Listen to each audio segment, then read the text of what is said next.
Assalamualaikum warahmatullahi wabarakatuh. Apa kabar anak-anak ibu semua? Mudah-mudahan anak-anak ibu selalu tetap sehat ya, dan selalu tetap semangat belajarnya walaupun kita belajar dari rumah. Anak-anak ibu, hari ini kita belajar pendidikan agama Islam dan budi pekerti. Terlebih dahulu, mari kita berdoa kepada Allah Subhanahu wa Ta'ala agar diberikan kemudahan dalam belajar dan ilmu yang bermanfaat. Bismillahirrahmanirrahim. Rabbi zidni ilma warzuqni fahma wa amalan soliha. Amin. Anak-anak ibu, pada pertemuan hari ini kita akan belajar tentang senangnya berakhlak terpuji dengan materi berbaik sangka. Tujuan pembelajaran kita hari ini, siswa mampu memahami makna berbaik sangka. Anak-anak ibu, mari sama-sama kita cermati cerita berikut ini, yaitu berbaik sangka atau berpikir positif. Pada zaman dahulu, ada seorang raja yang setiap pergi berburu selalu ditemani oleh seorang sahabatnya yang terkenal akan ketakwaannya. Tiap kali raja menemui sesuatu yang tidak mengenakan, sahabatnya selalu berkata, "Semoga itu baik, insya Allah." Kata-kata itu selalu diulang-ulang pada setiap kejadian yang secara lahir adalah kejadian buruk. Pada suatu hari, saat sang raja berburu bersama sahabatnya, jari raja terkena tembak dan terpotong. Si sahabat berkata, "Semoga itu baik, insya Allah." Raja marah dan memerintahkan pengawalnya untuk memenjarakan sahabatnya. Saat pengawal ditanya, "Apa yang dikatakan saat kalian menutup pintu penjara?"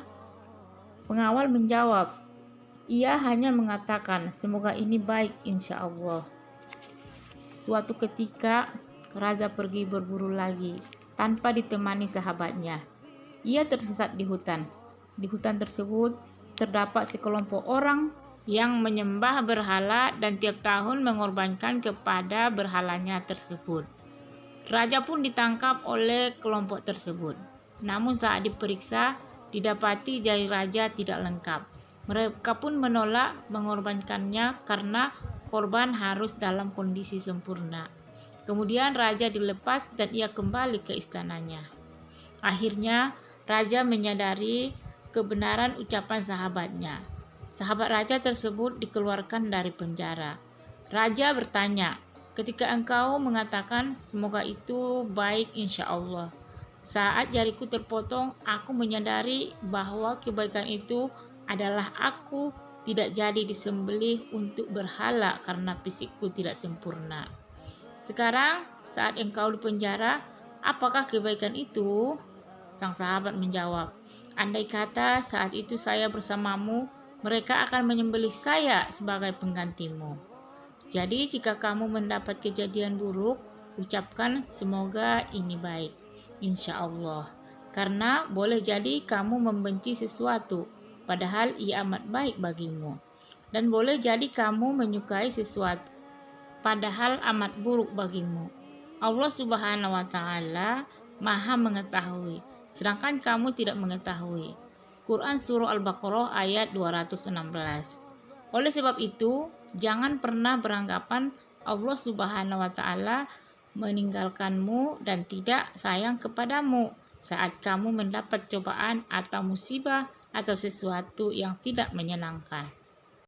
Jadi anak-anak ibu, tetap berpikir positif dan tetap berbaik sangka kepada Allah Subhanahu wa Ta'ala. Yang kedua, arti baik sangka. Dalam Kamus Besar Bahasa Indonesia, kata sangka artinya duga atau taksir. Berbaik sangka adalah menduga yang baik terhadap sesuatu. Seorang siswa harus selalu berbaik sangka atau berpikir positif terhadap orang tua, guru, atau teman. Berpikir positif adalah perilaku terpuji. Lawan kata berbaik sangka adalah berburuk sangka atau prasangka. Siswa yang baik akan menghindari prasangka buruk terhadap orang lain. Allah Subhanahu wa Ta'ala dalam Quran Surah Al-Hujurat ayat 12 berfirman, "A'udzubillahi minasyaitonirrajim. Bismillahirrahmanirrahim. Ya ayyuhalladzina amanu ijtanibu katsiran minaz-zann inna ba'daz-zanni ismu wala tajassasu wala ya'tab ba'dukum ba'da ayuhibbu ahadukum ayyakula lahma ahihi maitan fakarihtumuh wattaqullah innallaha tawwabur rahim. Artinya, wahai orang-orang yang beriman, jauhilah banyak prasangka. Sesungguhnya sebagian prasangka itu dosa, dan janganlah kamu mencari-cari kesalahan orang lain, dan janganlah ada di antara kamu yang mengunjing sebagian yang lain. Apakah ada di antara kamu yang suka memakan daging saudaranya yang sudah mati? Tentu kamu merasa jijik. Dan bertakwalah kepada Allah, sesungguhnya Allah Maha Penerima Taubat dan Maha Penyayang. Di dalam Quran Surah Al-Hujurat ayat 12, Allah Subhanahu wa Ta'ala sudah mengingatkan kita agar menjauhi prasangka buruk. Jangan mencari-cari kesalahan dan kejelekan orang lain. Karena apa yang kita sangkakan belum tentu kebenarannya. Di samping itu, diri kita belum tentu lebih baik dari orang yang kita jelek-jelekkan tersebut. Ayat tersebut di atas didukung pula oleh hadis Rasulullah SAW sebagai berikut. Iyyakum wa zonna fa inna zonna akjabul hadithi wala tajassasu. Artinya, hati-hati kalian dari prasangka buruk, karena seujon atau prasangka buruk itu adalah sedusta-dusta ucapan. Dan janganlah kalian memata-matai. Hadis riwayat Al-Bukhari dan Muslim. Dengan demikian, kita tidak menjelek-jelekkan teman kita yang ada di sekolah atau di lingkungan rumah. Pikiran kita hendaklah tidak dipenuhi oleh pikiran-pikiran yang negatif. Sebaiknya kita berpikir positif, jernih, dan mendoakan kebaikan untuk diri sendiri dan orang lain. Anak-anak, selanjutnya macam-macam baik sangka atau husnudzon. 1. Baik sangka kepada Allah Subhanahu wa Ta'ala. Meyakini bahwa semua ketetapan Allah adalah baik dan mengandung hikmah yang dalam. Meyakini sebenar-benarnya bahwa semua perintah Allah Subhanahu wa Ta'ala itu adalah demi kebaikan hambanya.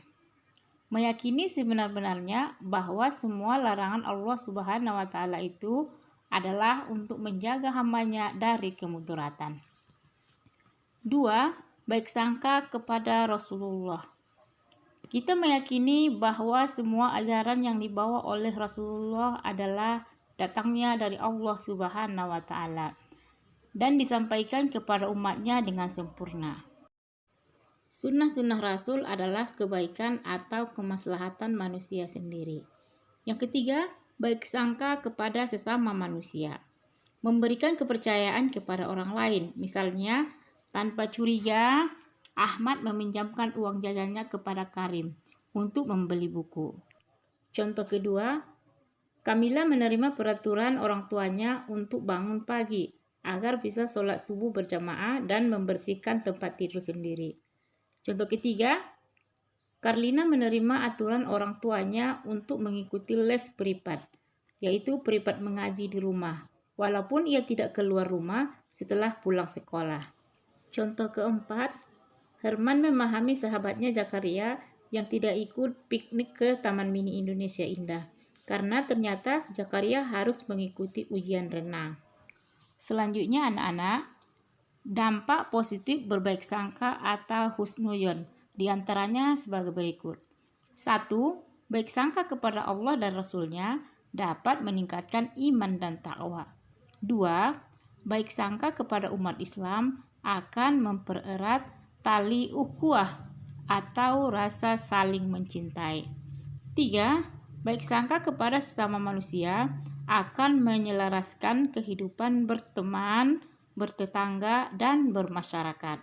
Dan yang keempat, baik sangka akan menjaga hati tetap bersih dan jauh dari penyakit-penyakit seperti penyakit iri, dengki, hasad, dan sebagainya. Anak-anak ibu, sampai di sini materi pelajaran kita hari ini. Mudah-mudahan anak-anak dapat mengambil hikmah dari pelajaran tersebut. Dan di sini ada tugas untuk anak-anak hari ini. Yang pertama, jelaskan makna baik sangka. 2. Lawan kata dari baik sangka adalah titik-titik. 3. Tuliskan 3 dampak positif berprasangka baik. Hanya itu saja anak-anak, mudah-mudahan anak-anak bisa mengerjakannya dengan baik.